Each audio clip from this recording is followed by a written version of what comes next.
पुण्यात्माओं, अभी तक पूरा विश्व प्रभु की परिभाषा से भी परिचित नहीं है। जब तक ये तत्व ज्ञान हमें नहीं मिला था तब तक हमारी अध्यात्म ज्ञान की बुद्धि ऐसी थी जैसे आज से 60-50 वर्ष पहले हिंदुस्तान के अंदर अशिक्षा होने के कारण आम नागरिक की बुद्धि थी। कैसे थी? जब हम छोटे छोटे थे, गांव में कोई भी कैप पहन कर, हैट पहन कर और कोई पैंट कमीज वाला व्यक्ति आ जाता था तो उसको कहते थे साहब आ रहा है। अब कोई कहता था कौन सा साहब है? पानी वाला साहब आ रहा है, क्योंकि उस समय नहरें हमारे गांव के आसपास से 2 नहर जा रही थी, तो विशेषकर वो सिंचाई विभाग के अधिकारी कर्मचारी आते रहते थे। और कभी कभी कोई तहसीलदार साहब भी आ जाते थे। उनके साथ में और भी अन्य, जैसे कोई व्यक्ति आता था, कैप पहन रखी होती थी, तेनों क्या करते, कौन आ रहा है? पानी वाला साहब आ रहा है, यानी नहर वाला साहब आ रहा है। अब उनको ये नहीं पता था ये किस सतर का साहब है, मतलब आम आदमी को ये ज्ञान नहीं था। तो साहब कहा करते, चाहे एसडीओ होता, चाहे एक्शन होता, चाहे एससी आता, नो कहा करते साहब आ रहा है। और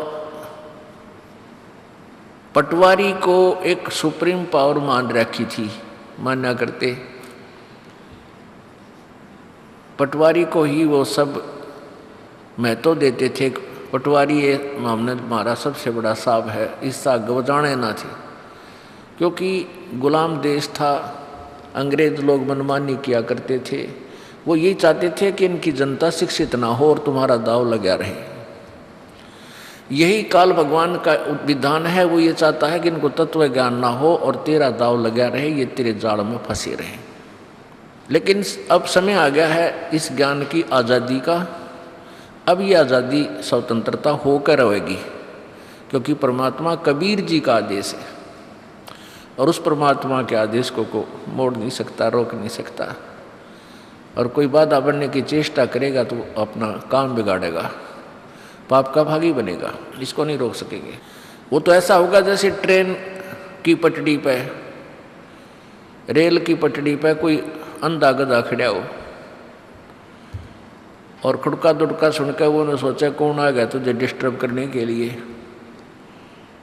एक अंधा गधा खड़ा था ट्रेन की पटड़ी पे, गाड़ी ने विसल दी, फिर गड़गड़ गड़गड़ होती हुई पटड़ी हल्ली। उसने सोचा कोई तुझे छेड़ाछाड़ी करने के लिए निकट आ रहा है, तो उसने दोनों दलत्ते पहना लिए, पिछले दोनों पैर तैयार कर दिए, तेरे निकट आ इनको ठोक दूंगा, कौन आ रहा है मुझे डिस्टर्ब करने के लिए। अब जो ही ट्रेन निकट आई तो उस भगत जी ने दोनों लात मारी उसका, रेल का इंजन का, उठा कर उस इंजन ने वो पटक दिया, एक लो टुकड़े टुकड़े हो गया।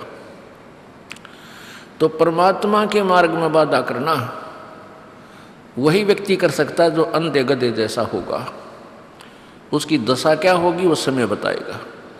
जैसे हिरण्यकशिपु की हुई, रावण की हुई और कंस की हुई, ये तो एक मोटे उदाहरण है। और अब दिखा जाएंगे जो इसमें जो वादा किया जिन लोगों ने, उनके लिए के करेगा भगवान, आपकी आंखों के सामने होगा। हम नहीं चाहते कि किसा बुरा हो, नहीं, और ना हमारे सोचे तो, और ना हमारे किए से हो। जैसा जिसका कर्म उसको अवश्य दिया जाएगा। तो फिर ये पूरे विश्व में परमात्मा का मार्ग फैलेगा। अब स्वतंत्रता का समय आ गया है। तो क्या था, पहले हमारे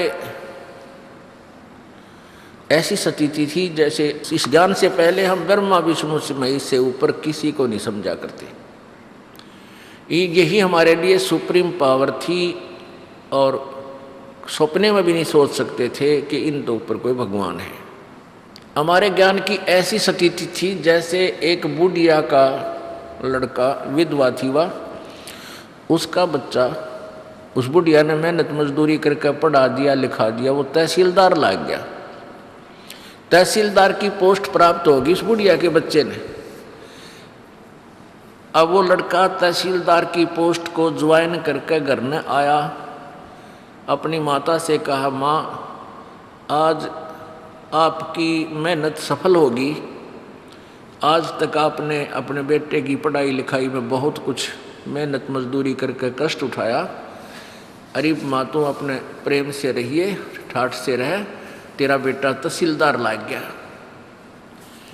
तब माता कहने लगी, अरे ना मेरे बेटा, सिर पर हाथ धर के नहीं बोली, बेटा भगवान करे तुम जल्दी पटवारी बन जा। क्योंकि उस बुढ़िया ने पटवारी की महिमा का ज्यादा पता था, तहसीलदार को वो कभी सुना भी ना था उस बेचारी ने।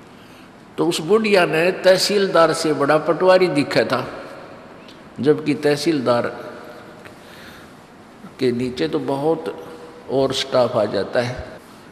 तो आज तक हम ब्रह्मा विष्णु महेश को इतनी सुप्रीम पावर मान रहे थे। एक बार एक चुटकुला आया था एक समाचार पत्र में, उसमें एक बार क्या हुआ कि कुछ मंत्री थे, कुछ मुख्यमंत्री भूतपूर्व, उन पे आरोप लगा हुआ था कि उनने कोई घोटाला किया, और घोटाले के बारे में विवरण दे रखा था कि यदि ये घोटाला सिद्ध हो गया तो इस मंत्री को इतनी सजा हो सकती है, इस मंत्री मुख्यमंत्री को इतनी सजा हो सकती है। तो एक ने प्रश्न किया, उसी में उस चुटकुले में प्रश्न कर रखा था, उसने कहा कि भाई यदि प्रधानमंत्री और राष्ट्रपति जी ये ऐसा घोटाला कर दें, क्या इनको भी सजा मिल जाएगी? तो उत्तर देने वाला कहता है, ये कि डीसी लाग रहे हैं, इनकी भी सजा होगी।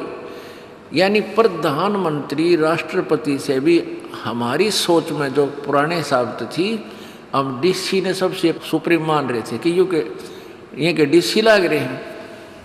तो पुण्यात्माओं, आज हमारे आध्यात्मिक ज्ञान की ये स्थिति थी जब तक हमने ये तत्व ज्ञान नहीं मिला था या जागृति नहीं आई थी। अब हम ये दास आपको परमात्मा की परिभाषा बतावेगा, डेफिनेशन ऑफ गॉड। पुण्यात्माओं, ये कोई आदेश है परमात्मा का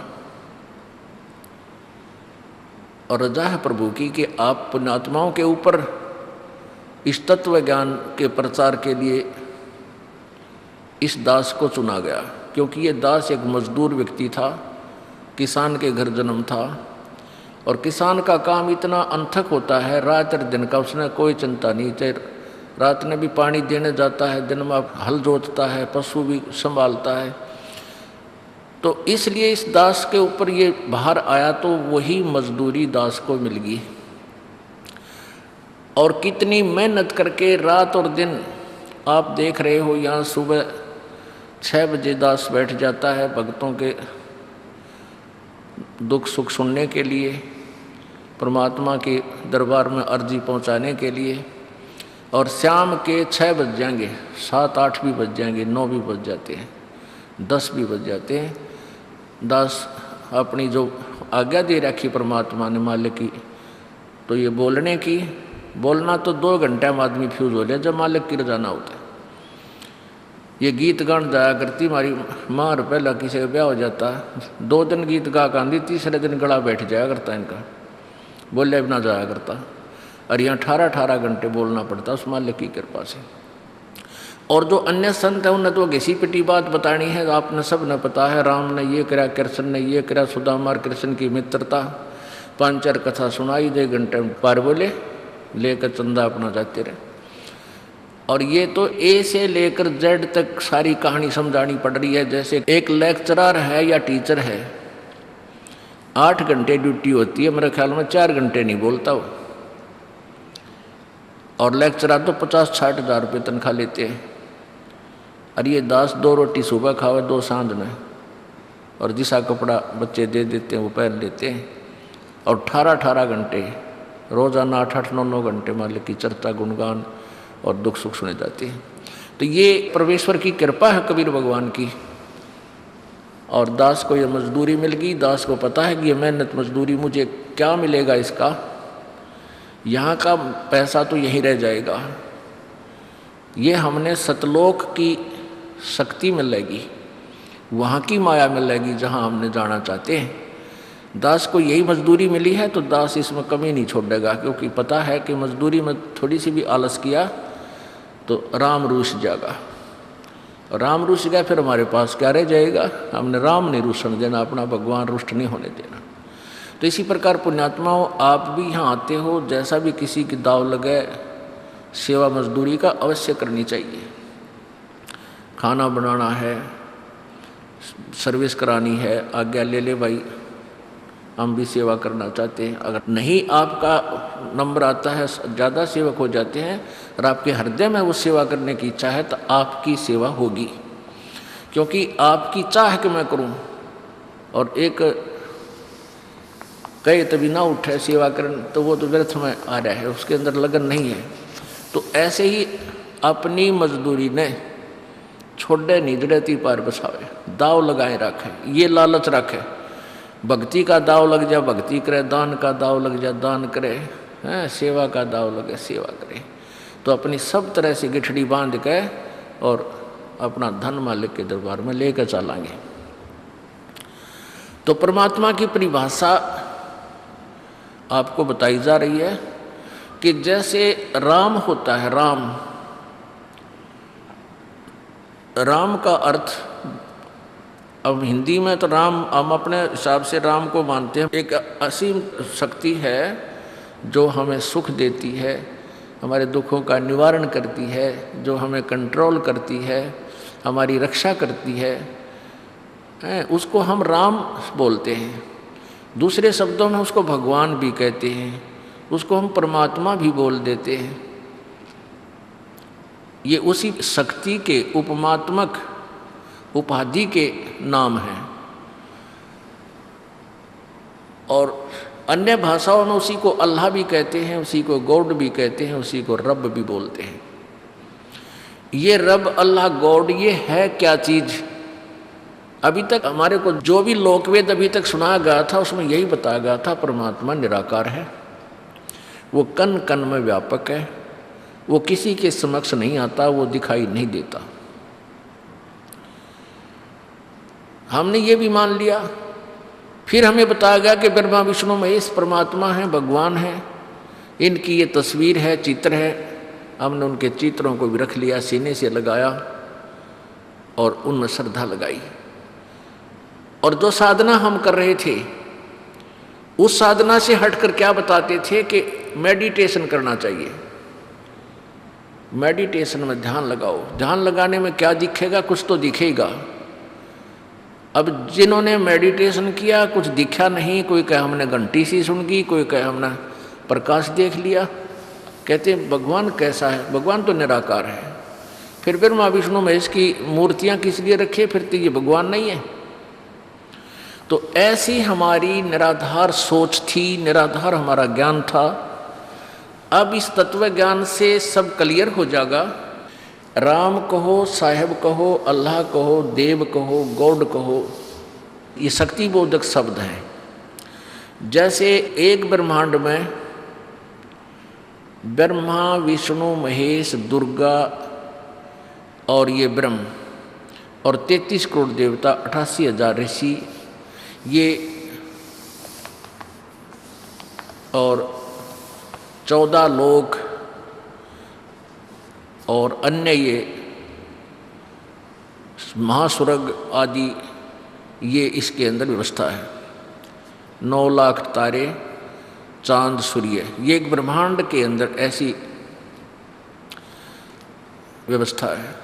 तो एक ब्रह्मांड में इन 3 लोक में, पृथ्वी लोक पे, नीचे पाताल लोक पे तथा स्वर्ग लोक में ब्रह्मा विष्णु महेश जी एक एक विभाग के राम हैं, स्वामी हैं।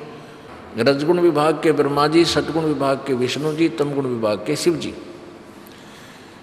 ये इतने राम हैं। जैसे एक प्रांत में एक प्रांतीय मंत्री होता है, जैसे एक होम मिनिस्टर होता है, एक इरिगेशन पावर मिनिस्टर हो जाता है, एक वित्त मंत्री होता है, ऐसे मंत्री होते हैं। तो ये एक ब्रह्मांड में ये 3 मंत्री हैं और 3 मंत्री साहब हैं। ये भी राम हैं, ये भी साहब हैं, देव हैं। इनकी इतनी अक्षमता है। एक ब्रह्मांड में मानो एक प्रांत में ये ब्रह्म जो है ये एक चीफ मिनिस्टर है। ऐसे ऐसे इसके अंतर्गत 21 ब्रह्मांड हैं। ये प्रत्येक ब्रह्मांड में स्वयं ही ऐसे as a chief minister control करता है। ये इतना राम है, 21 ब्रह्मांड का स्वामी है। अब एक अक्षर पुरुष है, जैसे गीता जी अध्याय नंबर 15 के 1 से 4 मंत्र में और 16-17 में इन 3 परमात्माओं की, 3 भगवानों की न्यारी न्यारी स्थिति है। एक तो उल्टा लटका हुआ संसार रूपी वृक्ष का प्रमाण देकर के गीता ज्ञानदाता ने बताया कि ऊपर को जड़ तो पूर्ण परमात्मा है संसार रूपी वृक्ष की, और नीचे को तीनों गुण रजगुण ब्रह्मा सतगुण विष्णु तम गुण शिवजी रूपी शाखाएं। और जो संत इस उल्टे लटके संसार रूपी वृक्ष के सभी विभागों को तना, डार और शाखा और जड़ मूल इनके विषय में भिन्न भिन्न बताओगा कि संसार रूपी वृक्ष के कौन तो जड़ है जो सबका पालन करता है, वो जड़ रूपी भगवान, मूल रूपी भगवान कौन है, और तना कौन है, डार कौन है, शाखा कौन है। तो परमेश्वर कबीर जी ने उस परम अक्षर ब्रह्म ने अपने द्वारा रची हुई सृष्टि को स्वयं ही बताया। 600 वर्ष पहले मालिक आए थे और अपनी सच्चिदानंद घन की वाणी कबीर वाणी में ये सब भेद लिखवा कर चले गए थे। और इन अज्ञानी ऋषियों और गुरुओं ने, ब्राह्मणों ने, पीरों ने परमात्मा के उस अमर ज्ञान को रिजेक्ट करवा दिया कि ये तो एक अशिक्षित का बोला हुआ ज्ञान है, इसकी भाषा में भी शुद्धता नहीं है, और ये संस्कृत नहीं जानता था, और ये वेदों के बारे में गलत बोल रहा है, पुराणों के बारे में गलत बता रहा है। तो हम अशिक्षित थे, इसलिए हमने उस अनमोल रत्न को नहीं पहचाना, इस लाल को कौड़ी मान लिया, परमेश्वर की वाणी को और कबीर भगवान को। तो परमात्मा ने स्वयं अपने उस सच्चिदानंद गीता ज्ञान दाता ब्रह्म ने बोला है, श्री कृष्ण जी में प्रवेश करके ये काल बोल रहा है। उसने बताया कि जो मैंने 25 से लेकर 31 तक जो भी साधनाओं का विवरण दिया है, इसके अतिरिक्त और सच्चिदानंद घन की वाणी में ब्रह्मणे मुखे, उस सच्चिदानंद घन की वाणी में, उस सच्चिदानंद घन यानी परम अक्षर परमात्मा पूर्ण ब्रह्म की वाणी में, उसके द्वारा अपने मुख से बोली गई वाणी में ये ज्ञान विस्तार से कहा गया है। और चौथे अध्याय के 34वें श्लोक में बताया कि उस तत्व ज्ञान को तू तत्वदर्शी संतों के पास जाकर समझ, उनको दंडवत प्रणाम करने से, कपट छोड़कर प्रसन्न करने से वह तत्व ज्ञान से परिचित महात्मा तुझे तत्व ज्ञान करावेंगे। यानी उस परमात्मा के बारे में, परमात्मा के विषय में, परम अक्षर ब्रह्म के बारे में वो ज्ञान देंगे। इसे सिद्ध है कि गीता जी का ज्ञान इनकम्प्लीट है, सच्चिदानंद घन की वाणी में, जो इस गीता और वेदों से अलग है।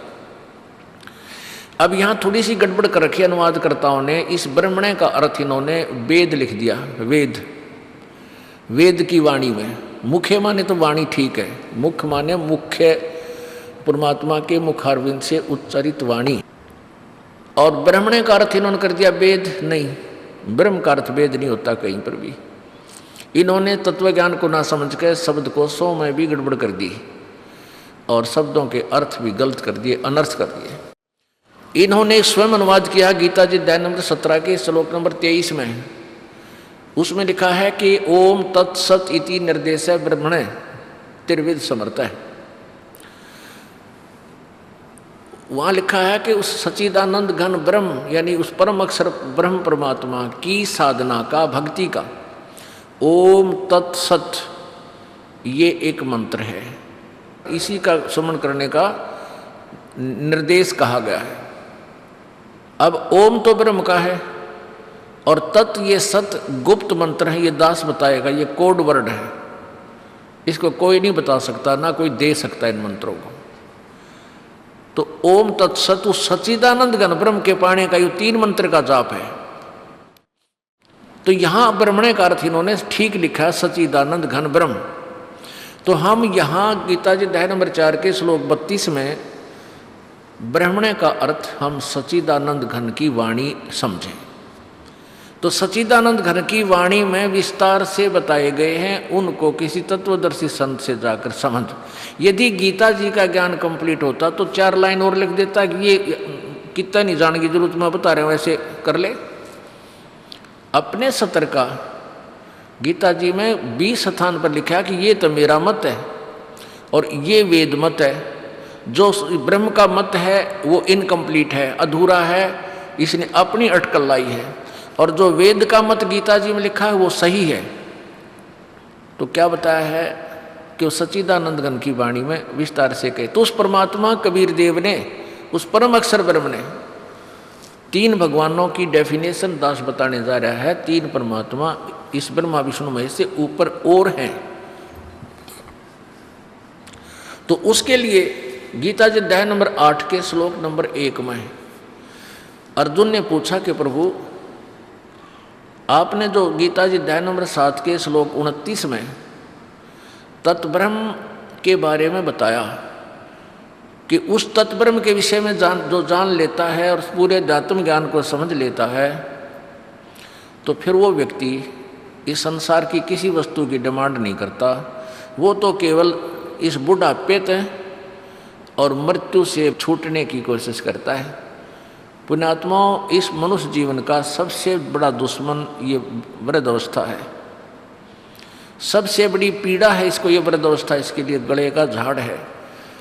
और फिर दूसरे नंबर पर मृत्यु। पुण्यात्माओं, चाहे कोई 90 साल का हो गया, चाहे 100 वर्ष का हो चुका है, और उठा के भी कोई दूसरे ही बैठाते पर मरना नहीं चाहता। चाहे ऊपर ले मनते कहीं भी जाओ भगवान मन उठा ले, और बड़ा सा तकलीफ हो जा रहा है, बच्चों दवाई लाओ मर गया। तो कहने का भाव यह है कि मरना नहीं चाहते। क्यों नहीं चाहते? क्योंकि हम ऐसे लोक में रहा करते हैं, मरते नहीं थे। अभी हमने मरना अच्छा नहीं लगता, और मरना अच्छा भी कोई ना कति तो बेहुदा काम है। बता क्यों तो जन्म दिया, फिर किस लिए मारे? ये तो बिरानवाटी कर रखी है हमारी। और बुढ़ापा सबसे बुरा इस जीव का। देखो ये बच्चे जवान हैं, बालक हैं, ईब तो परवाह करते कोई ना, पर भगवान से डरे, ज्ञान सुने, फिर इन बुढ़िया तो बतलावा बैठ के, कभी जिन पर उठ कर बैठा भी नहीं जाता, बेचारों पर बैठ कर उठा भी नहीं जाता। और पहले ये कभी युवा थे और 40-40, 50-50 किलो का वजन आप तो उठा के सिर पर रख के खेतों से चारा लाया करते। हमारे पिताजी देख लो सुकड़ के किसे हो गए, और ये इतने बलवान थे, अकेले ये हाथ के मशीन थी वो चारा काटने की, और 10-10, 15-15 ये गट्ठड़े अकेले काट दिया करते। हमारे पता गहरे भी ना उसमें चारा लगा करते ना काटने के लिए, वो भी ना लगा करते रहे अकेले। ऐसी छाती थी इनकी, अरे भी इन पर उठा बैठा भी ना जाता। तो ये बुढ़ापा हमारा सबसे शत्रु है। ये बुढ़ापा हमारे पाछे यो फिर कति कंडेम हो जाए, सारे दर्द, सिर में दर्द, कड़मा दर्द, पिंडी भड़के, दांत दुख है, कदे कटवाने कदे चढ़वाने, आँखें दिखना बंद हो गया, कदे कुछ हो गया। तो कहते हैं जिसको यो ज्ञान हो जाएगा वो फिर यहाँ से पीछा छुटवा होगा। परमात्मा की भक्ति से बुढ़ापा भी फिर बढ़िया तरह कटा करे, ये सत्कर मान लेना।